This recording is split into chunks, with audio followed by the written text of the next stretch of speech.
Tim Bergling, better known as Avicii, was an incredibly popular and talented DJ, and though I was familiar with and enjoyed a few of his songs that I heard on the radio, I can't claim to have ever been a fan. But having played through Avicii Invector, a rhythm game featuring over 25 of his greatest hits, I can honestly say that if I had listened to his albums, I have no doubt that I would have been a big fan.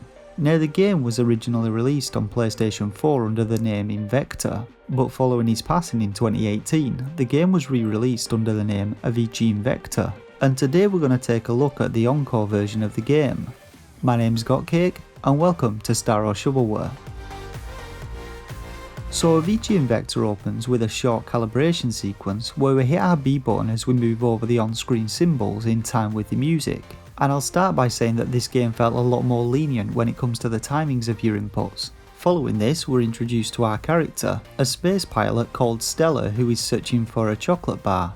Now, the game's storyline could be considered pretty forgettable, and presumably only acts as a means to explain the transition between different worlds which alter the in-game visuals. However, I really feel like there was an underlying message, or more precisely an apology to the late DJ, perhaps from those who were frustrated with the issues he faced in the years leading to his passing.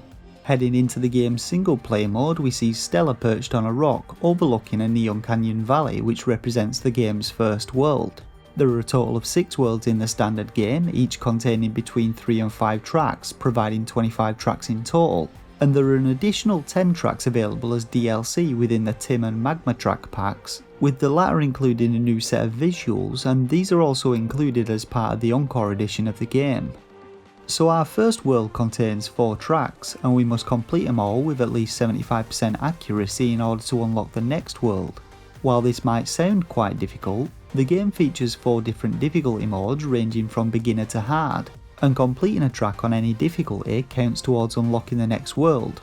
I jumped into my first track on easy mode just to get a feel for the game. Now, gameplay mechanics follow the standard rhythm game format of hitting the correct button in time with the music.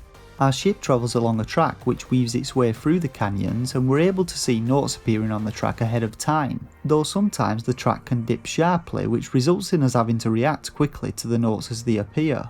In the first track, things start off very basic and we only have the B and L buttons to focus on.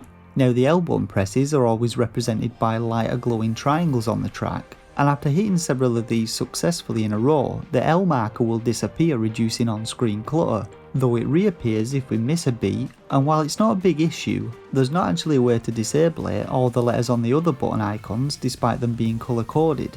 Now, as we progress through the game, tracks generally become more complex and introduce L button holds, and the use of the left thumbstick to rotate the triangle as notes begin to appear on all 3 sides of it. At certain points in some of the tracks, the triangle is removed altogether, and instead the thumbstick moves us left and right, enabling us to line our ship up with the notes ahead of us. As is the case with many other rhythm games, successfully hitting notes one after another builds a streak, and score multipliers appear on the track. Playing well also builds a bar scene at the bottom middle of the screen, and each time it expands you gain a boost ability, activated by shaking your controller. While this doesn't increase the tempo of the track, it adjusts the way in which the notes appear, giving the impression that they're moving more quickly. Now, in addition to the 2 on-rails type track segments, we occasionally transition into a free flying mode where we have to pilot our ship and fly it through purple rings. And these sections are cleverly placed at the bridge sections in tracks, when the main beat falls off and a build occurs as songs transition between the verse and chorus. Now, these various mechanics all add a little bit of uniqueness to Invector as a rhythm game, and are introduced gradually so we're not overwhelmed. I found the game's beginner difficulty to be very accessible, and even novice rhythm game players should be able to handle the frequency of button presses in this difficulty. I personally switched between normal and easy modes throughout my playthrough depending on how hard I was finding the tracks. Upping the game's difficulty introduces more button presses, with the harder difficulties introducing more of the controller's face buttons, but even this isn't impossible to handle, and I was able to complete a couple of tracks on hard mode. Now, when it comes to the game's visuals, each world is awash with neon tones, as buildings and meteorites pulse to the beat of each track, and I have to say I found them visually appealing and pleasant to watch. As you glide along the track through cityscapes, canyons and crystal-filled caverns, the concentric triangles of the track also have a hypnotic effect to them, and I often found myself just lost in the music as my hands sort of took over, seemingly pressing the buttons on their own.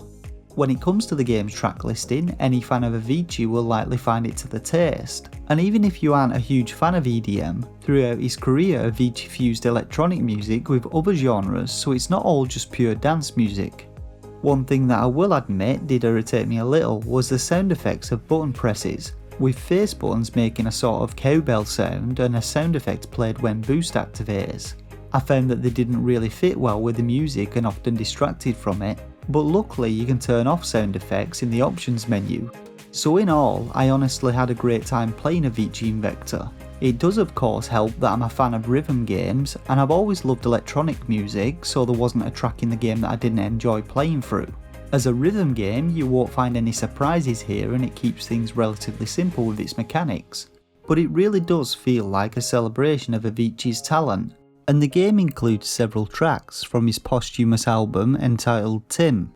I'll finish by saying that a portion of the proceeds from the game's sales are donated to the Tim Bergling Foundation, who amongst other things engage in preventative actions against mental illness and suicide. And you'll find a link in the description box below to the site if you want to read more about them or donate to the cause. So now let's get on to rating the game.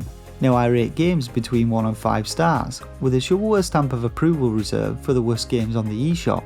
This is based on my own personal opinion on the quality and quantity of gameplay a title offers, and whether or not I feel it offers value for money to potential buyers. For a rating, I'd give Avicii Invector 3 out of 5 stars, though if you're a fan of Avicii then this is definitely a solid 4-star game. Its visuals and music are excellent, gameplay is tight and not overcomplicated, and I feel that it's a worthy tribute to a talented young man who sadly felt that his only choice was to leave the world far too soon.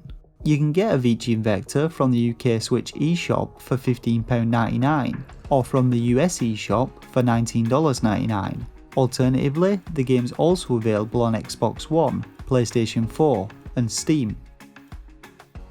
And that's it for this review of Avicii Invector. Hit that like button if it helped you out, and let me know your thoughts and opinions in the comments section below. Don't forget to subscribe if you want to be notified of future Nintendo Switch content and reviews, and jump onto the Starseekers Discord server to join its growing community. For now though, I just want to thank you all once again for watching, and until next time, take care and game on.